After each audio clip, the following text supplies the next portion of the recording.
पैसा करप्शन तौबा पौ नंबर की टाइप के कुमे हराव लाख मतलब तौबा traffic congestion ga to ini traffic chill ni minister ngai ma je thong lon jan ra che le si ki culture sin da kalmai na no le pa ki su to de si bo ne khan le ba ko bhagavad gita da i bani ngo nang ni taw da ban na thau taw fol yeng ga thaw taw da ban na te do your duty I hai sin hi mi na thagala kera sida gera ai nu uri ba game plan si mean हाइने vote known सिधरक पचैरक भोट थाददबदो अदुदगी हला लुबदि मो नामन खलिदे कैनो हमरा मिंजेन ममांग चाप लेपगा चही बंगा लरगो नामन ना अइना ngangi ba tawge na tawgi ba mayam do ai taseng hodaraga tawgi bara ngamgi bara na itonda hangjabada ai gi mingjen da tari ba ai gi miduna kari khumakade ge duna hena lui ai baina adu khala sakadam ni thabak tawbasidi natraga di manipur di yaro isi मियाम सिसु ज्ञान ताहन चंगी ताहलगसु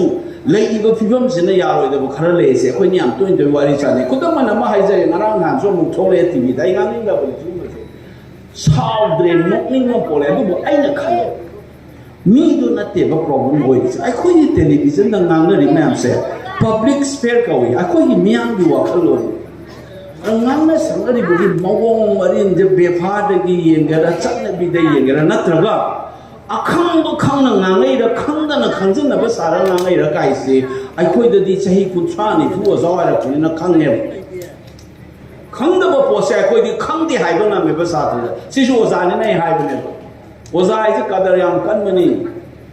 adu growth lai ge di mo na sa na ne chawkhat ke nang gi he na growth lai ge di na khang da di khang di hai yu nang sa ta da soi se ai khoi di sa ta ring mo se ko oza ba ba na ma lai ai hai ne khang bu khang ra bu mo lo sal lu nang mang ga ni ha khang om da ma sa ku ram nei nang na mo sa ta da ta se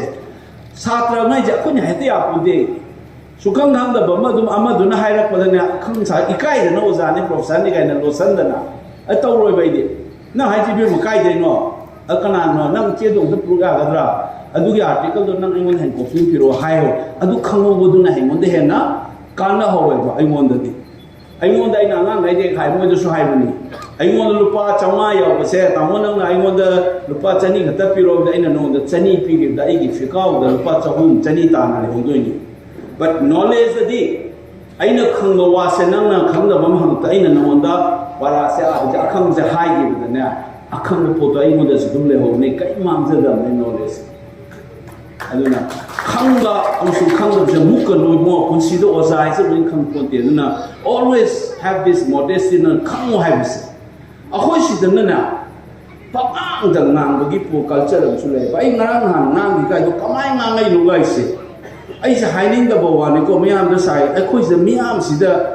ngasai ge in hai ba paisa corruption tawba pau number ki type ke kumai harau la matam da tawba traffic congestion ga to ini traffic chill ni minister ngai ma je thong lon jan ra che le si ki culture sin da kalmai na no le pa ki su to de si bo ne khan le ba ko asoi ba lai ra ga su si si de excuse ro ya roi oi roi nang khan no ngai do to kai na to ba kang mong su lai ni adu so ya roi bai phimam sin da aina pa mi ba manipur se kamai ta hang ga de ke no hot ka da ba ne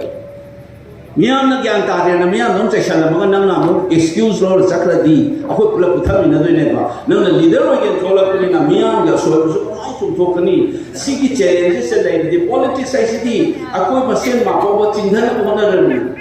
बुदी आमाने सीएम वजाबी मोन से माई मसी चचे नो हम त हाई दबनी नंग दी सीएम खंदे मंत्री खंदे एमएलए खंदे एमपी खंदे बीमोल को बनुबा से दती मदो सेकेंडरी द नते थर्ड इंपोर्टेंस नहीं होता दी लाइफा की तो गलत बता माई वो संग दे यादे आई के मामा खारगा संग को पाले से मसी आई मैं इधर आई वो द संग दी